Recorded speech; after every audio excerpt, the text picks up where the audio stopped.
Shalom semuanya. Wih, bangga banget sama kalian semua. So, ini benar-benar peperangan rohani ya. Aku nih di Bali, itu macet 4 jam. Can you imagine 4 jam macet, terus udah gitu saya lari-lari tadi ke hotel karena ada stuck bis yang ngehalangin. Terus udah gitu lari-lari ke hotel, signalnya jelek. Saya ngikutin tadi worship, banyak juga tantangan, halangan. Wow, kata saya, sampai istri saya, "Papanya juga harus ready," gitu kan katanya ya. Nah, thank you so much ya, appreciate for you have done, and so I'm really proud of you. Thank you Pak Pulo, kesaksiannya luar biasa dan is really a big breakthrough after kita doa di Pelabuhan Ratu, dan benar-benar breakthrough di Perth. Aneh nggak coba? Sehingga malam itu bisa kumpul semua international leaders komplit dan ready to go to Perth. Asalnya mereka ragu-ragu gitu. Dan mereka excited, merasa bahwa ada panggilan khusus ke Oceania Pasifik yang notabene harus ngeluarin duit $5.000 ke Perth tuh. Dari Amerika, dari Kanada, dari Brazil, dari mana. Thank you so much ya, the young one. So I'm really proud of you. I'm really just waiting for you to take a lead ya. Dan aku di Bali, sementara memang juga ada holiday, tapi juga ada anakku kan di sini. Tapi kumpul lagi hamba-hamba Tuhan di Bali pertama kali sejak pandemi. Dan situasi itu udah berubah, kata saya. Super berubah, nggak bisa lakukan misi seperti dulu, dan mereka they talk a lot about the young generation, tetapi aku nggak ngelihat young generation beside me, kataku. Doakan ya nanti Senin tuh kita akan kumpulin seluruh pendeta-pendeta se-Bali, ngumpul pertama kali lagi. Kemarin tuh baru brainstorm sekitar 20-an. Tapi nanti Senin akan ngumpul se-Pulau Bali, dan ini perjuangan. Dan kenapa why Bali? Judulnya why Bali. Kenapa anakku juga pindah ke Bali? Kenapa aku jadi got the feeling ya, the just starting to fall in love with Bali. Aduh, macetnya tak ampun. Ini bukan macet ngelok namanya ya.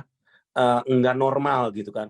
Tetapi Bali ini after G20 ini akan jadi tempat yang portal internasional, di mana akan ada 4 rumah sakit internasional di sini.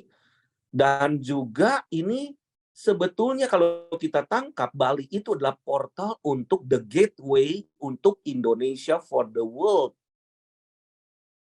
Jadi bukannya saya ngojok-ngojokin kalian untuk ayo kita ke Bali, bukan.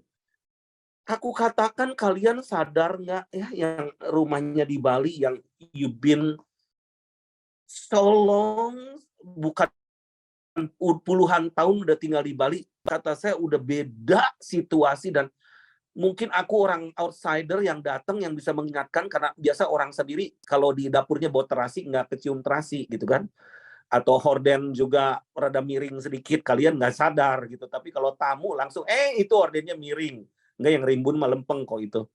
Nah, jadi aku katakan mana the young one. Nah, terus udah gitu ya ketemulah malamnya, kita ketemukan dengan misi-misi yang luar biasa, orang-orang misi ya. Dan ada satu anak muda umur 28 tahun dan punya anak baby satu, dia anak Bandung, dan nyari saya terus. Kata saya udah kumpul aja main tuir-tuir ini, dan akhirnya dia cerita, dia ternyata kesaksiannya menggemparkan kita semua. Just last night dia katakan dia tuh udah mau beli rumah. Dia tuh udah bermimpi punya rumah karena punya baby satu. Ini cewek ya, si ceweknya yang misi ini. Udah ngumpulin sekian ratus juta dan besok mau deal, hari ini mesti deal rumah. Tapi kemarin dia ngomong, serahkan semua ratusan juta itu kepada Tuhan untuk misi di Bali. Hah? Sampai pendeta-pendeta yang dengar, terus pengusaha-pengusaha di Bali, ini serius? Aduh, aku tuh nggak betah di Bali. Aku tuh orang Bandung, sama dengan Pak Daniel. Kenapa Tuhan suruh aku ke Bali? Dan ternyata Tuhan suruh serahkan yang terbaik. Apa yang ada padamu yang terbaik selain bayimu itu? Uang yang aku cuman punya uang sekian ratus juta untuk deal rumah hari ini. Serahkan itu. Dia sampai sambil kesaksiannya sampai hampir menangis gitu ya. Dan dia pengen dimentor lah sama saya gitu ya. Dan baru ketemu semalam saya juga. Dan awesome banget ya. Sampai itu menjamah para hamba Tuhan dan pengusaha-pengusaha yang waduh, yang jitu banget di pengusahanya sebetulnya ya. Dan ini bagaimana terjamah hatinya sampai dia katakan kalau kita mau korbanin yang segitu yang kita punya dibanding dengan kemuliaan yang Tuhan akan beri mengenai Bali, itu nggak ada apa-apanya. Wow. Nah Bapak Ibu, saya mau mulai dengan bagaimana revival comes ketika in the midst of the greatest spiritual warfare ever, saya katakan. Sule udah bantu saya untuk mengedit movie ini. Saya ini hanya ingin sampaikan yang tersisa dulu, itu movie ini akan di-play mengenai AI. Kita sedang memasuki dunia gelapnya minta ampun yang saya katakan kalau secara rohani, kalau Pak Jokowi ngomong bahwa tahun 2023 gelap sekali, gelap sekalinya apa? Kalau secara saya ngelihat sih pencerahan ada di mana-mana, tetapi gelapnya ini adalah tekanan dan spiritual warfare-nya. Be careful. Yuk kita saksikan dulu ini. GPT-5 will bring. GPT-5 promises to be the next revolutionary leap. This groundbreaking AI is set to transform the way we live, work, and play. As GPT-5 powers the next generation of robots, we'll see a proliferation of intelligent machines capable of performing a wide array of tasks. These robots will be able to navigate complex environments, learn from their experiences, and interact with humans in natural ways. Picture a home robot that can prepare an entire meal by first scanning available ingredients, then asking you what you'd like to eat and cooking it based on your preference, taking out the trash, and more. GPT-5's ability to analyze vast amounts of data and identify patterns will have wide-ranging implications across various fields. In medicine, GPT-5 could revolutionize diagnostics and treatment by examining patient records, imaging scans, and other data to develop customized treatment plans. This could lead to better patient outcomes and a more efficient healthcare system. In scientific research, GPT-5 could accelerate breakthroughs by analyzing complex data sets and identifying patterns that lead to new discoveries. For instance, in climate science, GPT-5 could analyze satellite images, historical climate data, and complex models to inform strategies for combating climate change. In business, GPT-5 could revolutionize the way companies operate and compete by optimizing supply chains, creating new business models, and automating processes. Its ability to study customer trends and develop highly targeted marketing strategies could give businesses an edge in an increasingly competitive landscape. Furthermore, GPT-5 could help generate new product ideas and marketing materials based on existing company data. In finance, GPT-5 could enhance trading algorithms, risk analysis, and fraud detection, making financial systems more secure and efficient. This could lead to the integration of AI-driven financial services with the rapidly growing cryptocurrency market. In the workplace, GPT-5 could automate mundane tasks, freeing up workers to pursue more creative and intellectually stimulating roles. However, this shift would require a fundamental rethinking of the workforce, necessitating continuous learning, adaptability, and collaboration with AI-driven systems. GPT-5 could act as a highly intelligent virtual assistant capable of seamlessly integrating with every aspect of our lives. from home appliances and smartphones to vehicles and office equipment. GPT-5-powered virtual assistants could streamline our daily tasks and enhance the devices we interact with daily. Its advanced pattern recognition and data analysis capabilities, GPT-5 could play a significant role in enhancing cybersecurity and data protection. It could identify and respond to cyber threats more effectively, protecting sensitive information from hackers and other malicious actors. GPT-5 could also help organizations maintain compliance with data protection regulations by automating data audits and generating reports on potential vulnerabilities. This could lead to a more secure digital landscape, where individuals and businesses can confidently conduct their online activities without fear of data breaches or cyber attacks. With GPT-5's advanced language understanding capabilities, it could revolutionize language translation and global communication. It could potentially break down language barriers by providing highly accurate, real-time translations between virtually any pair of languages, fostering greater international collaboration and understanding.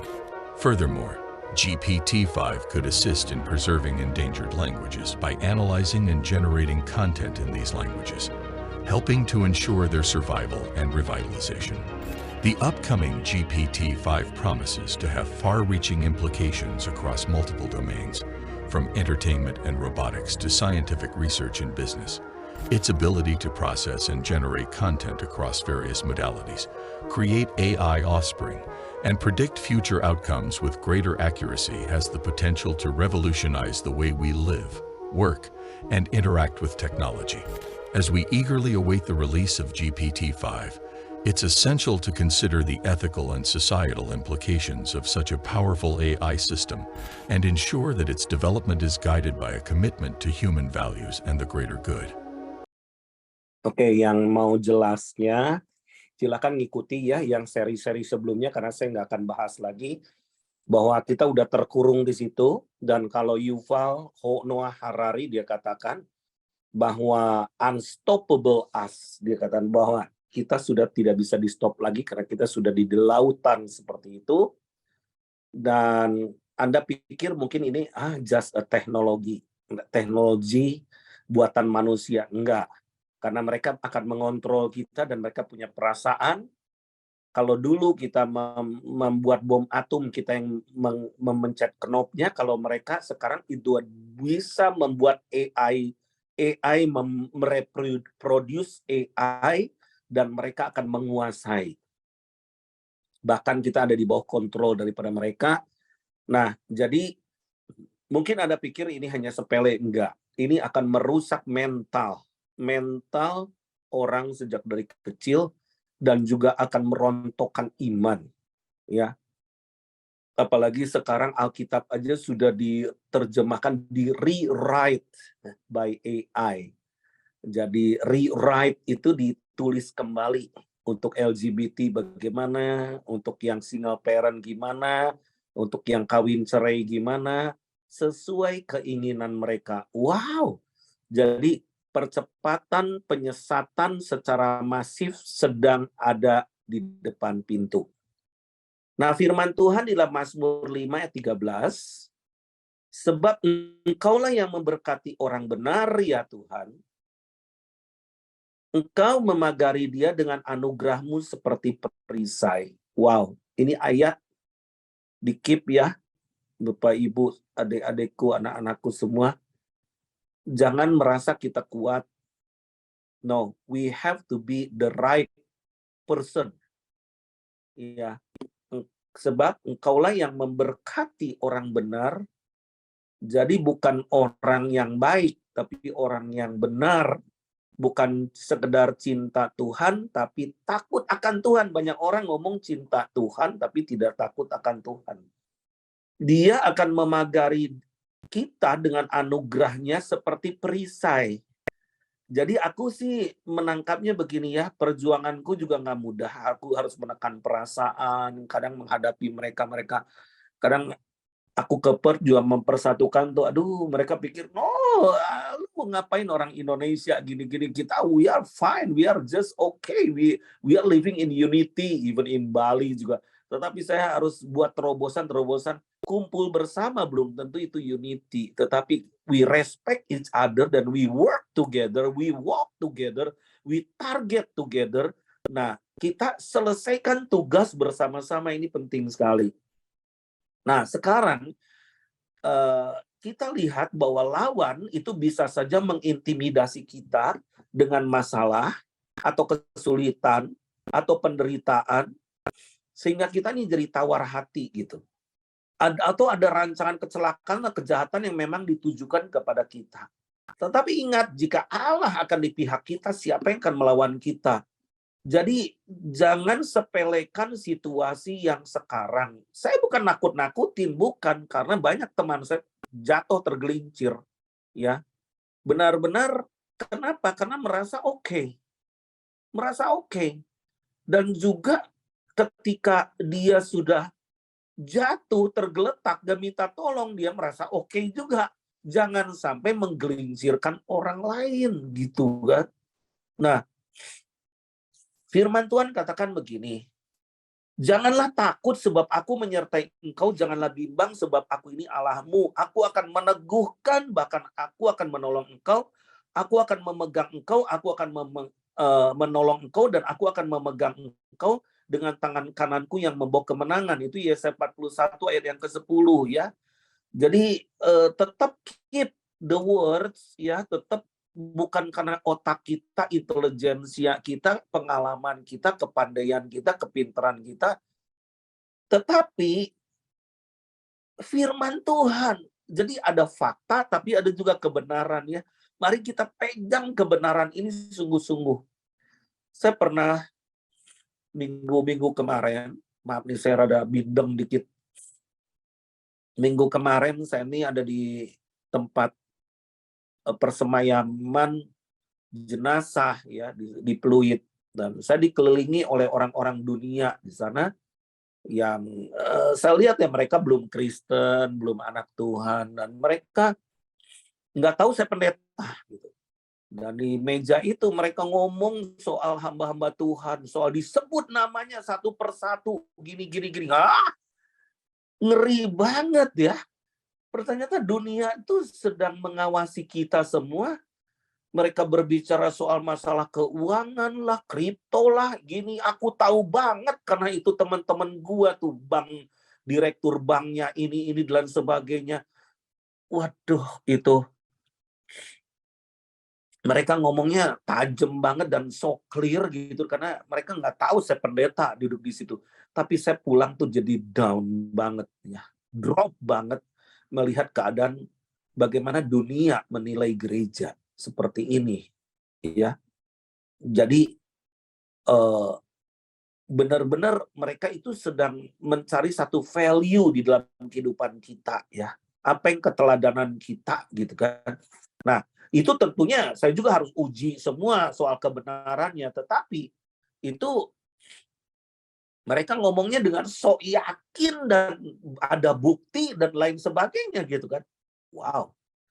Nah, firman Tuhan di dalam Lukas 21 ayat 36, firman Tuhan berkata begini, berjaga-jagalah senantiasa sambil berdoa ya. Sambil berdoa supaya kamu beroleh kekuatan untuk luput dari semua yang akan terjadi itu. Semua yang akan terjadi itu. Nah kan saya pernah sharing bahwa saya bermimpi, banyak hamba-hamba Tuhan lagi jalan di gunung, yang bukan di gunung kayak bola gitu, dari marmer dan ada airnya gitu, warna krem, dan banyak orang yang terjatuh, tergelincir, masuk. Wah itu ngeri banget mimpinya. Itu kurang lebih tahun lalu tuh saya melihat, waduh, ini firman Tuhan, ini benar-benar satu warning ya buat kita. Kalau kita ada di medan tempur, kita nih jangan lengah. So kemarin juga ya di dalam pertemuan pada pertemuan hamba-hamba Tuhan di sini,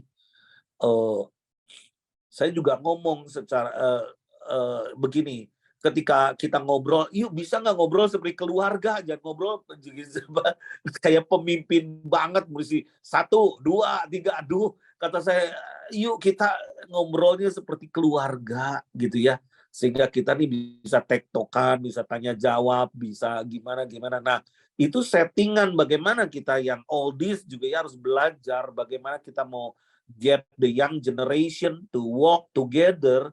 Ini ada different culture kalau menurutku ya. Jadi kita harus, we have to walk together lah. Jangan kita nih kalau ketemu karena based on project terus gitu ya. Tetapi yuk sekali-kali itu kita jalan bareng sehingga kita to get to know each other gitu ya.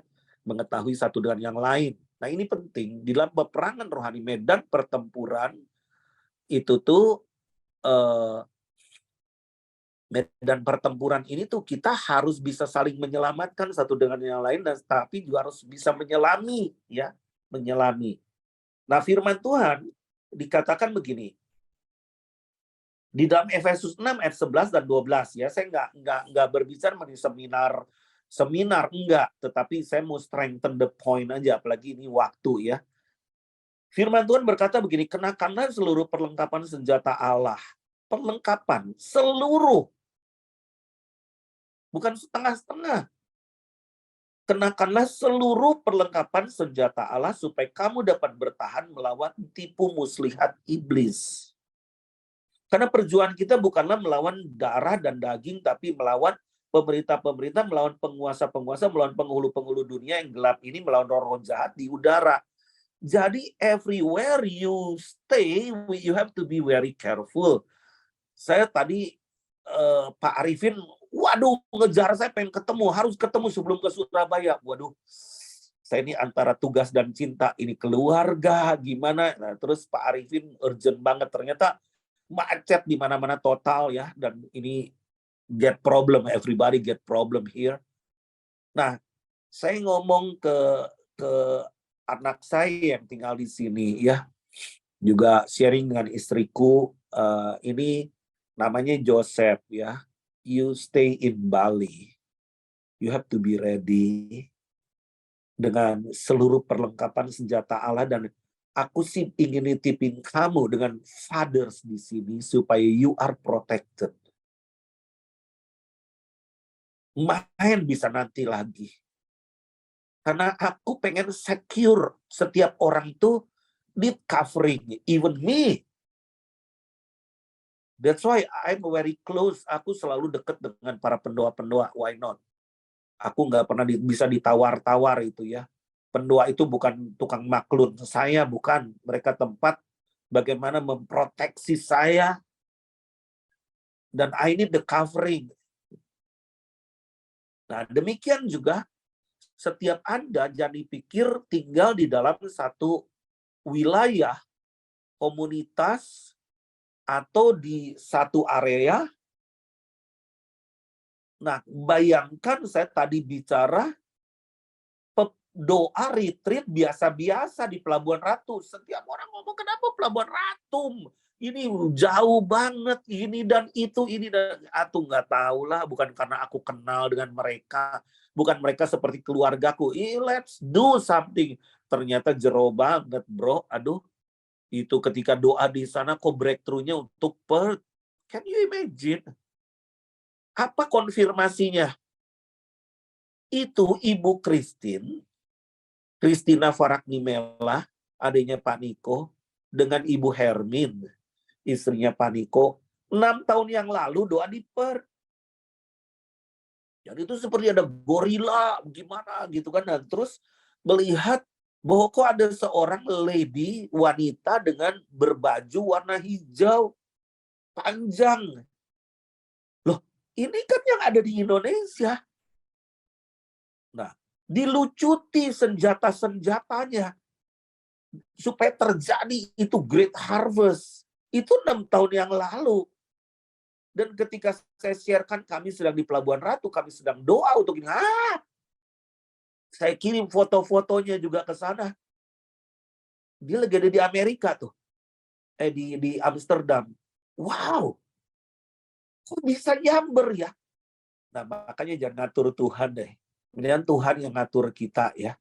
Benar-benar kita nih hanya taat, gak cukup jadi orang baik. Kita nih taat, meskipun gak suka juga kita taat dilakukan. Jadi sebetulnya apa yang menyebabkan banyak kita nih benjut-benjut nih, wounded gitu ya, karena ketidaksadaran. Jadi we have to be very careful dengan satu kata namanya ketidaksadaran. Ketidaksadaran bahwa kita ini need somebody, ketidaksadaran bahwa kita ini ada di medan pertempuran. Jadi beberapa jebakan iblis ya, saya mau kasih beberapa poin ini. Yang pertama adalah ketidaksadaran. Ini banyak hamba Tuhan yang enggak. Ini mesti ada satu judul khusus deh. Ketidaksadaran itu apa? Nah, ternyata AI itu membuat ketidaksadaran. Nanti dikupasnya ini mesti dalam. Ternyata jebakan setan itu hanya satu, ketidaksadaran. Bahwa kalau orang nyadar, nah jadi kenapa itu banyak sekarang 1/5 daripada remaja under 16 itu mengalami mental illness. What do you think about mental illness? Ketidaksadaran. Terus, jebakan iblis yang kedua, itu yang mantap itu ketidaksadaran. Karena biasanya dia nggak nyadar bahwa dia fine-fine aja, padahal nggak fine gitu kan. Nggak fine. Nah, yang kedua kesibukan. Busyness. Oh my God. Kita juga nggak sadar bahwa busyness itu membunuh kita. Makanya saya ngajak ya kita ya, outing deh. Outing sebentar, karena seringkali kita udah terlalu penuh. Kita udah terlalu penuh dan kita harus belajar. Mungkin kalian yang dekat-dekat saya ngerti lah, bentar-bentar ngajak, ke Bandung yuk, main ke rumah saya yuk, gini-gini, bukan semata-mata saya pengen ditemenin, enggak. Karena kita nih perlu refreshing dan perlu ngobrol, ternyata di ngobrol itu tuh bisa lebih banyak daripada seminar, dan bukan saya merasa pinter, saya juga perlu gitu, togetherness itu. Nah, out, mesti apa itu retreat itu? Pull back from the danger zone artinya. Retreat itu. Jadi menarik dari titik bahaya. Yang ketiga, hati-hati hanyut dalam perasaan. Karena semalam saya jam 12 malam ditelepon oleh seorang hamba Tuhan. Dan saya yakin bahwa hamba Tuhan ini kuat banget gitu. Saya banyak diberkati. Telepon saya dan ternyata dia curhatnya, oh my God, tolong doakan saya bro. Gini, saya doakan dan dia nangis gitu. Padahal ini urusan kecil, kataku. Dan ketika saya doa, dengan sederhana, saya nggak profesai atau gimana. Saya doa gitu, mereka, aduh lega ya. Kok rasanya enak ya? Ya udah tidur. Dengan bisa tidur, kok dia akan diberkati gitu ya. Kenapa? Ini hanyut dia dalam perasaan, padahal nggak ada apa-apanya. Karena dia berprasangka dan berperasaan bagaimana. Terus juga hal yang next-nya adalah mengamati orang lain daripada menyelami firman Tuhan. Kok si itu dipakai, kok aku begini ya? Kok si itu bisa benar-benar kok jalannya mulus? Belum tentu, bro, sis, belum tentu. Hamba Tuhan tuh banyak nutupin kekurangan deh. Sebetulnya tuh kita nih perlu menyadari bahwa kita nih banyak kelemahan. We need each other. We need friend. Ya, tetapi sering hamba Tuhan ini kalau berkelompok itu karena ada gawe bareng gitu. Padahal jangan begitu, friend is friend lah gitu. Brother is brother gitu. Nah, terus juga ada indikasi sekarang bahwa orang tuh daripada bergaul mendingan enggak gitu. Nah ini bahaya. Oke. Kita we need to talk. We need to fellowship, oke. Terus kita ini keseret sekarang dengan meminimize waktu untuk membaca firman Tuhan Dan waktu doa jadi berkurang. Masih ingat nggak minggu kemarin saya sharing itu bagaimana saya baca firman Tuhan, itu seperti lab buat saya. Lab itu dicek darah, itu biarlah kasih, jangan berpura-pura ya. Hiduplah dalam kasih, jangan berpura-pura. Terus udah gitu kita nih harus memberi makan kepada sekutu seteru kita, terus gini-gini. Aduh, saya dicek gitu, saya diambang. Kayak kolesterol saya ada di ambang. Terus diabetesnya diabetes. Oh my God. Saya ini never practice mungkin ya. Jadi saya seperti di lab kembali. Tuhan, aku ini udah diambang nih. Bentar lagi akan tawar nih. Aku udah kekurangan gini, mungkin asam uratnya tinggi nih, gitu ya. Nah, itu firman Tuhan untuk menegur kita juga dan mengkoreksi kita ya. Nah, di dalam Filipi 1 ayat 15, Anda jangan tercemari dengan apa yang ada di dalam sosial media, karena itu juga bisa menohok kita, ya. Karena seringkali kita ini kita lagi cari, karena kita subscriber daripada seorang hamba Tuhan misalkan ya, kita nonton ini terus langsung di ending nanti ada apa-apa lagi, terus kita klik ke situ karena judul. Dan judulnya ini biasanya mencuat ini karena satu isu, dan itu kita ini demen yang begitu. Firman Tuhan di dalam Filipi 1 ayat 15, firman Tuhan berkata begini, ada orang yang memberitakan Kristus karena apa? Dengki. Sorry, saya ambil tisu dulu bentar.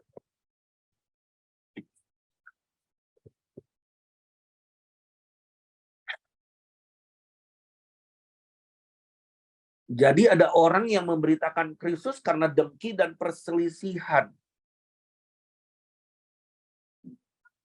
Tapi ada pula yang memberitakannya dengan maksud baik. Nah, kita kan nggak bisa nyaring baca firman Tuhan, dengar firman Tuhan dari YouTube itu. Yuk kita kembali ke kuno aja deh, baca firman Tuhan ke Alkitab Bible. Yang saya beli terjemahan baru yang kedua tuh bagus ya. Pakai tanda-tanda, pakai bolpen. Oh, itu lebih menyerap. Biarin disebut kuno juga. Banyak yang tidak menyadari. Jadi mengakibatkan apa itu? Kekeringan rohani. Tetap melayani loh, tetap melayani meskipun kondisi seperti itu. Yang kedua, emosional. Dia pakai emosi, tetapi dia kadang merasa depresi, lonely. Nanti akan menyebabkan perpecahan, bisa ribut juga antar keluarga, suami istri, saling menyalahkan. Terus persengketaan dalam pernikahan, ada disunity. Udah disunity, langsung mutusin, jebret. Gue gampang aja ngomong cerai gitu kan. Salah keputusan.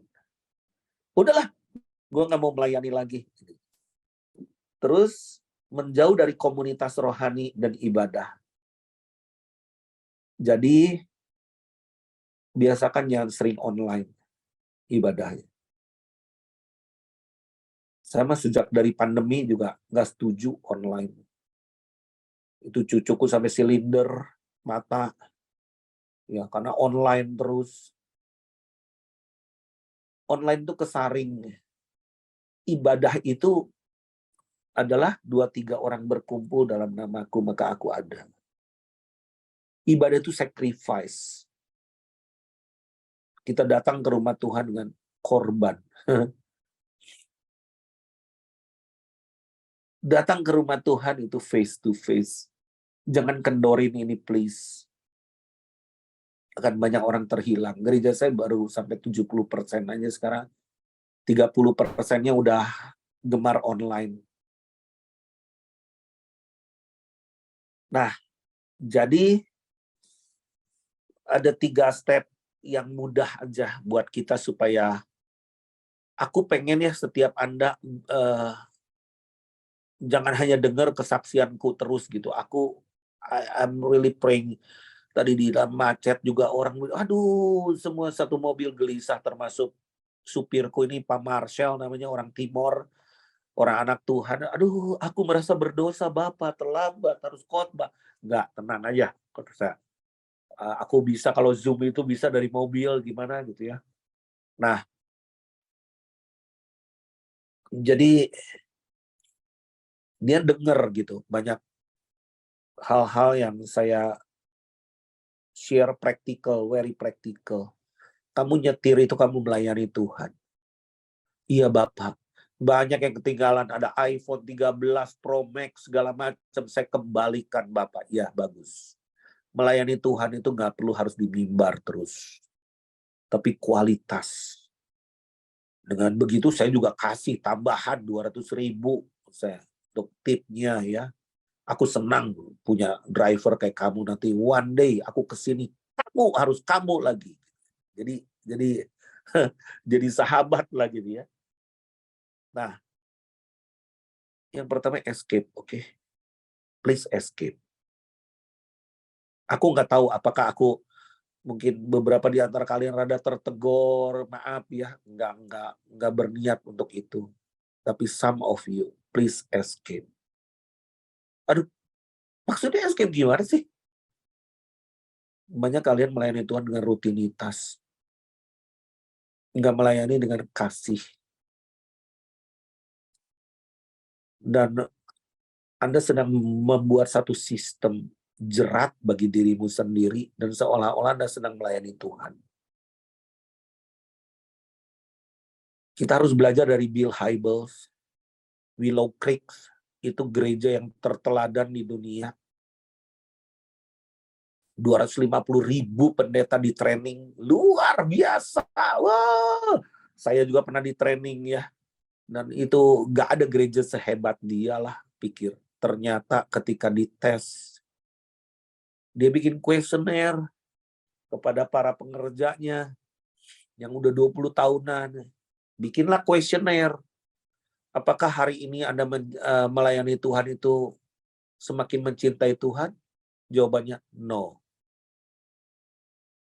Apakah Anda itu semakin hari semakin jatuh cinta kepada Tuhan dan semakin ingin menginjil?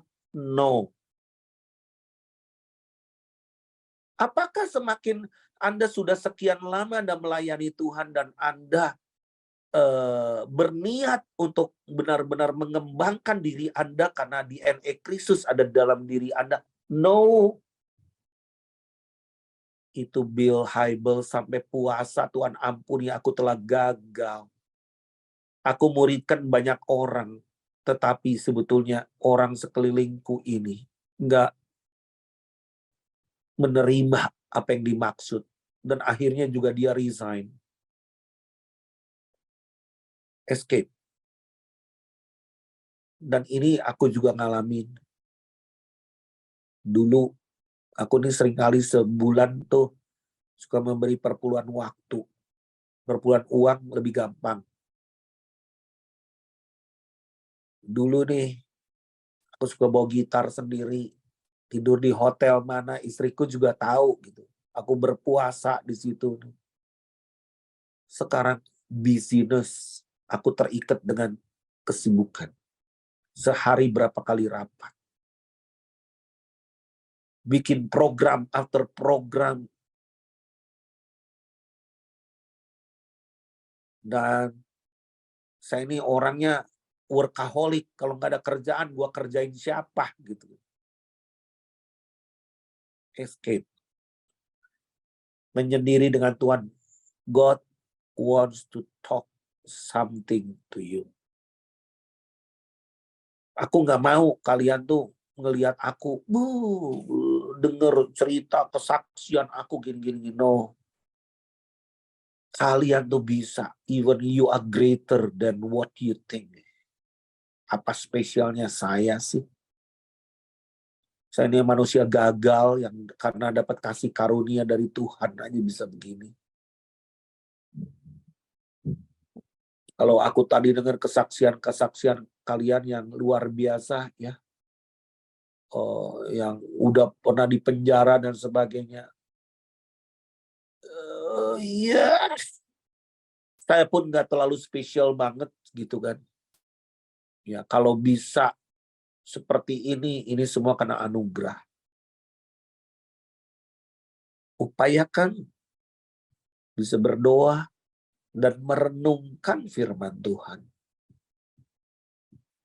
Terus ceritain sama Tuhan apa adanya keadaan Anda sekarang. If you are tired, you just tell him, Lord, I'm so tired. Gitu kan. Aku ini capek. Nah, juga mungkin ada pikiran Anda kotor. Nah, atau pikiran Anda mungkin membenci seseorang.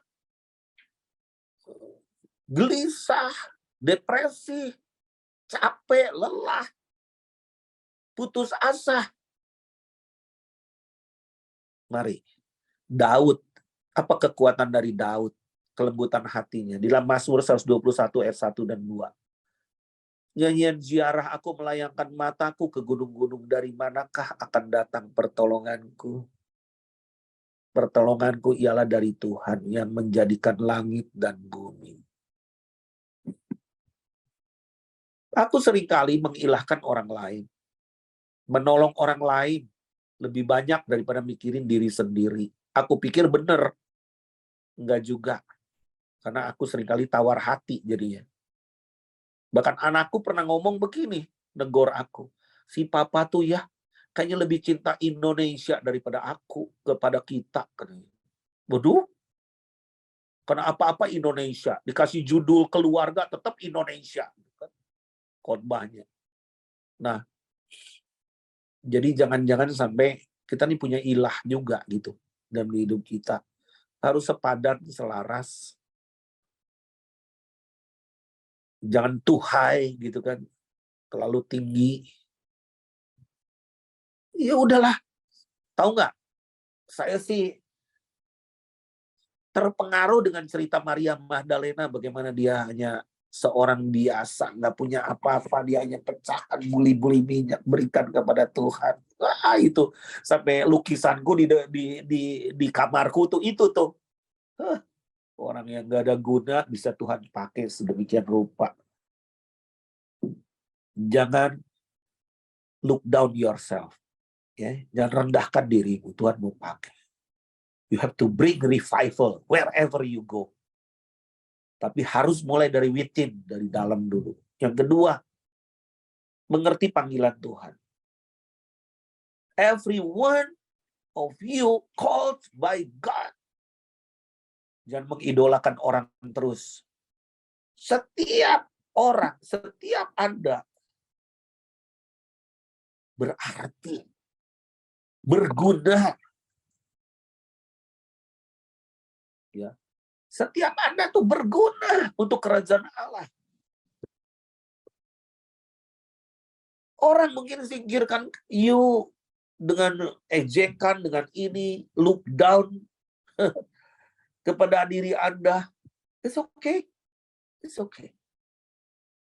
Mungkin kita cuma punya 2,5% potensi kita. Di mata Tuhan. Tuhan gak lihat 97,5%-nya. 2,5%-nya itu yang Tuhan mau pakai. Ingat panggilan Tuhan buat kita.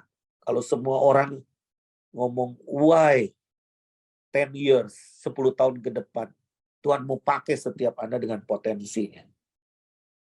Ini bagian peperangan rohani loh. Supaya kalian, bukan saya menyemangati, bukan. You have to fight yourself gitu. Yang ketiga, ini baca Esther, tolong baca Ter. Ini luar biasa loh, itu kalau aku baca ayat ini bergelora rohku. Lukas 22 ayat 29 dan 30 Ter. Lukas 22 ya. Ayat berapa, Pak? 29 dan 30. Lukas 22 ayat 29-30. Dan aku menentukan hak kerajaan bagi kamu, sama seperti Bapakku menentukannya bagiku, bahwa kamu akan makan dan minum semeja dengan aku di dalam kerajaanku, dan kamu akan duduk di atas tahta untuk menghakimi kedua belas suku Israel. Nah, tahu nggak, kan kita mengerti ada hak, ada kewajiban. Yang kita selalu pikirin selalu kewajiban. We have to do this, we have to do that. You have the right sebagai anak-anak Allah. Legacy, hak, duduk bareng. Oh my God, duduk bareng dengan raja. Nah, perilaku kita bagaimana? Saya udah ketemu dengan beberapa presiden gitu ya. Saya ini banyak kebutuhan, tapi kalau udah ketemu presiden, oh my God, lagi yang so powerful. Kalau Presiden Soeharto waktu itu, kalau kita ketemu aja udah, kita mau kencing aja, kita ini dulu, udah ditahan-tahan dulu gitu kan. Tetapi ketika kita berjumpa, aduh, kita pengen minta sepeda, minta ruko, minta apa, tapi bersanding dengan dia, bertemu dengan dia aja udah, wah, bangganya minta ampun. Kalau Pak Jokowi datang ke rumah Anda, itu udah jangan minta sepeda, jangan minta kaos, jaket deh. Itu mah nothing. Tetapi kehadirannya itu seolah-olah Anda punya hak sebagai warga negara untuk dikunjungi. Nah, you have right. Anda punya hak. Anda punya kuasa sebagai anak-anak Allah. Firman Tuhan kata, tunduklah kepada Allah, usirlah setan. Apa yang kamu ikat di bumi terikat di sorga. Apa yang kamu lepaskan di bumi terlepas di sorga. Jadi apa yang jadi kelemahanmu sekarang? You are the son of God. Amin. Kalian lebih dari pemenang.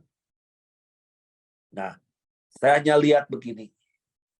Why Bali? Saya ngomong ini. Yang bisa menjawab hanya anak muda ini kemarin. Saya nanya, why Bali? Karena anak saya juga kan pindah ke Bali. Why you move to Bali? Itu si anak muda bisa ngomong gini. Aku punya visi. Nanti di airport pun, Bali itu adalah the island of worship.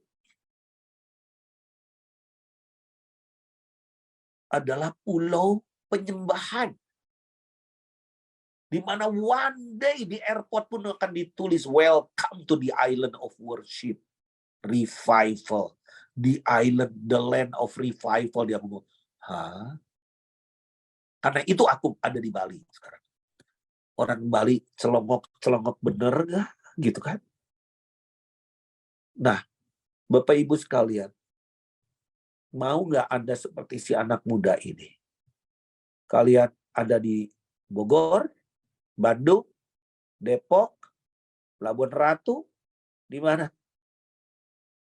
Harusnya kalau yang tinggal di Bogor, saya ngomong nih ke JDS dulu nih, hampir 10 tahun Pak Jokowi tinggal di Bogor. Pak Jokowi itu orang merakyat, kudunya mah pendeta-pendeta tuh duduk bareng, makan pagi bareng, makan kupat tahu sama Pak Jokowi di Bogor. Kan kita punya hak. Kita sebagai warga negara. Kita kan rakyat biasa. Loh, enggak gitu. Hak kerajaan. Mulai sekarang start to fly higher. Bukan ambisi loh, bukan ambisi. Oke? Jauhkan dari ambisimu. Tetapi katakan kepada Tuhan, Tuhan ini aku. Pakai aku seturut kehendak-Mu. Kita ini bukan ciptaan produk, garment, massal. Wih, udah ciptakan 8 miliar orang manusia. Enggak, setiap orang itu handmade. Jadi gak usah ngiri. Kalau saya ngeliat, aduh Joshua Maisan, ganteng banget. Itu, I'm so proud of you. Seandainya aku bisa jadi Joshua, gak bisa. Gua udah oldies juga gitu kan. Nah, tetapi every one of you is so special.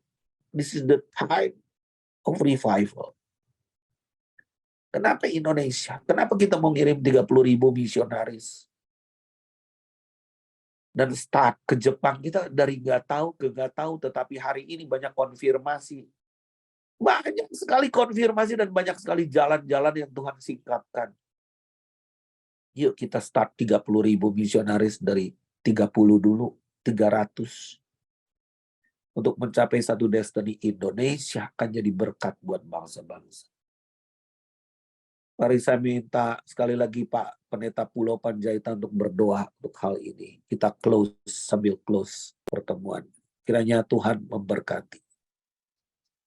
Kami bersyukur Bapak buat malam ini. Terima kasih Tuhan buat kasih Tuhan. Kami terus Tuhan mau mengerti hati Tuhan. Dan kami mau terikat dengan kasih Tuhan. Kami tidak mau melakukan seperti kami melakukan rutinitas dan agamawi. Kami tidak mau terjerat dengan hukum Taurat, Bapak.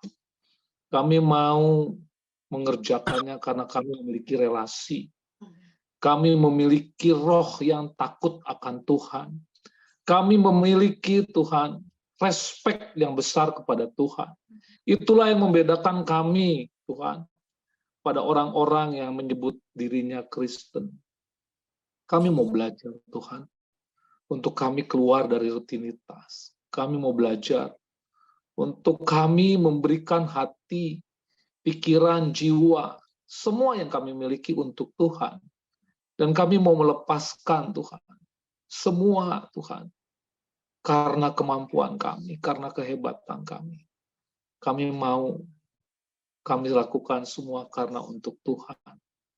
Terima kasih buat sharing firman Tuhan yang disampaikan hamba Bapak Daniel Panji. Tuhan kau pakai terus, pertajam terus, Tuhan. Terus terangi hati dan pikirannya. Perkuat Tuhan, perteguhkan dia Tuhan dalam menjalani setiap misi-misi yang kau berikan, visi yang kau berikan Tuhan. Kau berkati keluarganya, kau berkati anak-anaknya. Apa yang sedang dia kerjakan, apa yang dia sedang Tuhan lakukan, program-program yang sudah kau taruh dalam hidupnya. Tuhan beri kemampuan yang supranatural, yang seringkali kami melihat ada sesuatu yang kami tidak mengerti, tapi Tuhan membuka jalan yang luar biasa. Kau berkati hamba-Mu ini, Bapak. Kau berkati wibawa Allah memenuhi hidupnya. Wibawa Allah memperlengkapi hidupnya. Kami percaya Tuhan, Engkau akan terus membawa dia semakin naik, tidak pernah turun. Kelelahan, Tuhan gantikan dengan kekuatan yang baru. Dalam nama Tuhan Yesus. Terima kasih buat malam ini sekali lagi Bapak. Kami sungguh diberkati dan kami akan melakukan. Kami akan selalu sadar, kami akan selalu sibuk hanya untuk Tuhan. Kami akan hanyut dalam hatinya Tuhan. Kami tidak berkurang untuk menyembah Tuhan, mendekap Tuhan. Kami akan terus merenungkan firman-firman Tuhan. Terima kasih Bapak buat sharing firman. Terima kasih Bapak buat malam hari ini. Berkati kami semua yang ada di Zoom ini. Kami tidak tinggal diam, tapi kami menjadi orang-orang yang mau mengerjakan untuk menyambut dekade 10 tahun ini Tuhan. Kami mempersiapkan diri kami, mempersiapkan keluarga kami, mempersiapkan gereja-gereja yang kami pimpin. Terima kasih Bapak. Ini yang menjadi doa kami dalam nama Tuhan Yesus. Amin.